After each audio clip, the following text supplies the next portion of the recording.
Hi. So I am continuing the lesson series.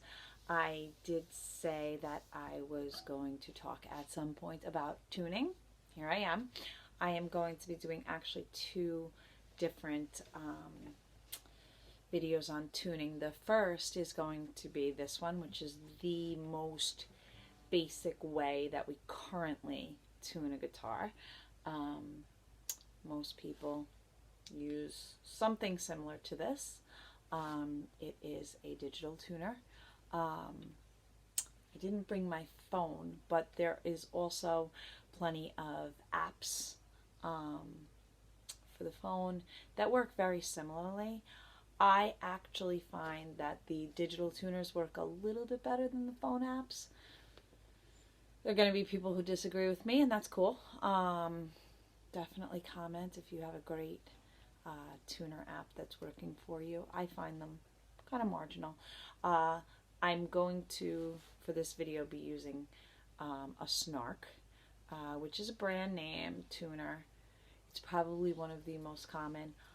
I happen to find that, in my experience, it works the best out of digital tuners. But it doesn't have to be a Snark. Yamaha makes digital tuners. Korg makes digital tuners. D'Addario makes. There's tons of brands. It's going to cost you about $20 for one of these. They are really worth their weight in gold. They are probably the quickest way to tune your guitar.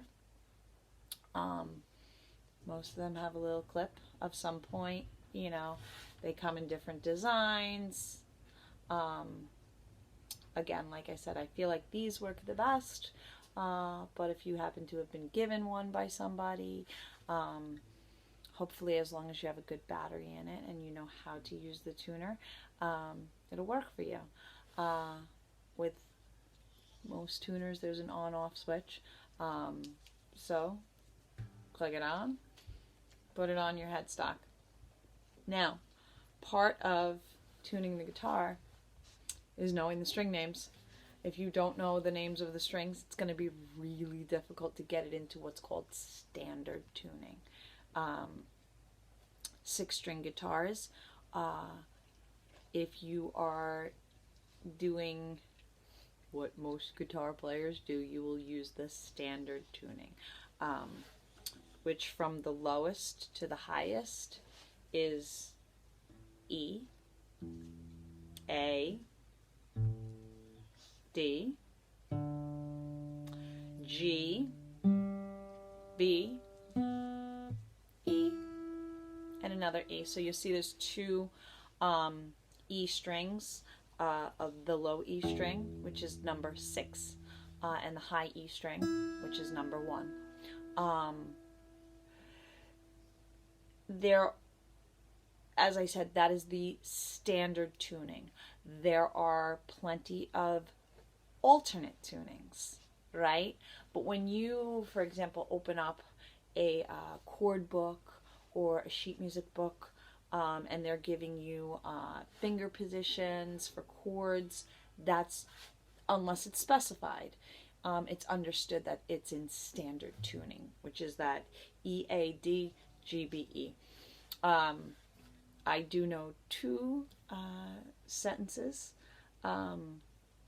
which is Ernie 8 Dynamite, E-A-D, Goodbye Ernie, G-B-E. It's a little morbid, but it's memorable. The other one, which is a little bit nicer, Ernie 8 Donuts, Good Boy Ernie. This is a little nicer, whichever one works for you, as a way to remember the string names. The other thing that you're going to, the other bit of musical knowledge that you're going to need is, okay, well, we have these letter names. Well, now how do the letters work, right? The way they work is just like our alphabet. So if you're starting to look for this E, if you're getting an F on your tuner, that's the next note up, just like our alphabet. A, B, C, D, E. E is further than the D, right? So if your tuner is reading D, you're below the note that you're looking for, so you want to bring the string up. But if you are hitting the alphabet name that's next higher, you're going to want to come down. That being said, when you are turning your tuning pegs in order to tune your strings, don't be afraid, right? A lot of people are kind of afraid. If you are turning a lot and you feel the string tightening a lot, you might want to stop and recalculate, right? Because usually when you're tuning, unless you haven't tuned for some time, your guitar is probably not going to be more than a step or two, or maybe even a full note name away. If you're putting new strings on the guitar, that's a different story. But we're not going to talk about replacing strings today. This is just how to tune them. So now that you've got that little bit of knowledge, it's pretty easy. Now this is going to be backwards, for the way I'm filming it. But you hit the string, and there you have it. Now my guitar is probably pretty close to in tune. It tends to stay that way.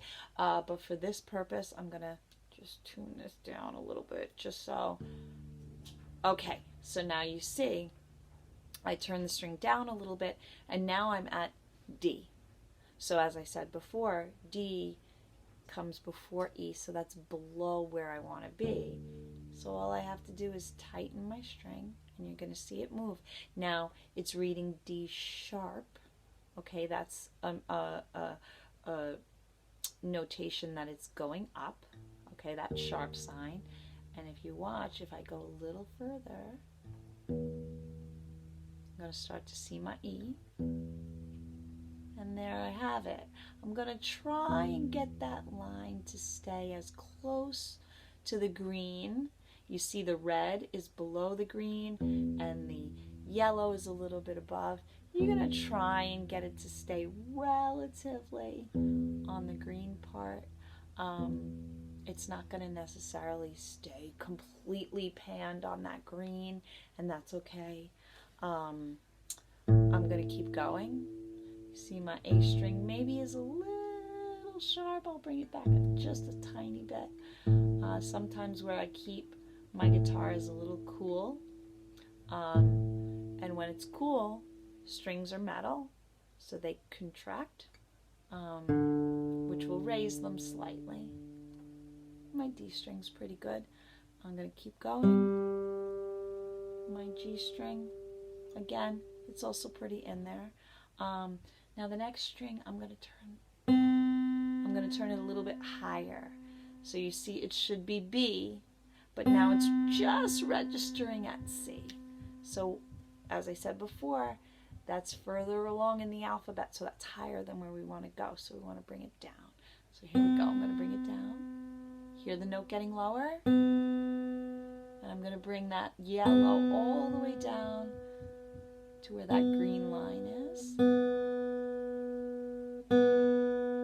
Not too far. I'll leave it there. Okay. And now my high E string. Again, it's pretty in tune. I like to, once I've tuned all the strings, I like to hit an E major chord.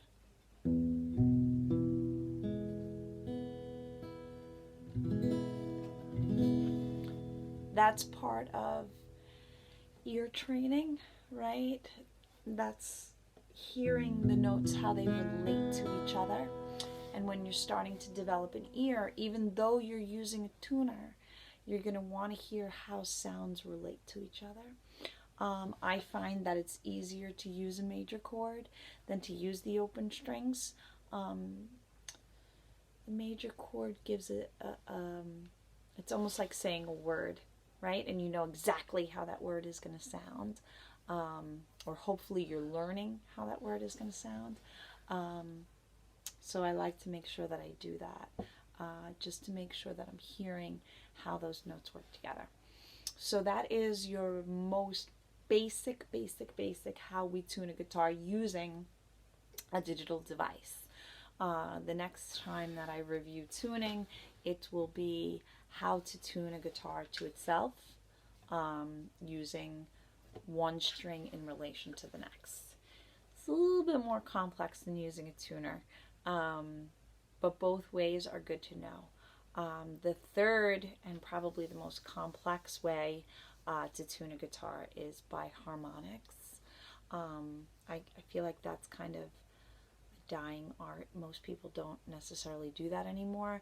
However, learning harmonics and how the string physics relate to each other, I think, is important information. I just don't know if it's the basic foundation information. So we'll stick with using a tuner and using a guitar to tune it to itself. So that was a long time on how to tune a guitar, but it's important to know, and it's important to do, because why? If you're playing that E chord and your strings aren't in tune, A, it's not going to sound good, and B, your ear is not learning what the guitar and what the sounds are supposed to sound like. So yeah, that's it for now. Happy tuning. Do it every time you sit down with your guitar. Even if you just played it an hour ago and you took an hour break, when you come back, you need to tune it again. As I said, there's subtle variations, where I keep my guitars a little cool. So my guitar tends to run a little sharp. So every time. I think that's it about tuning for now. Okay, till next time. Stay safe.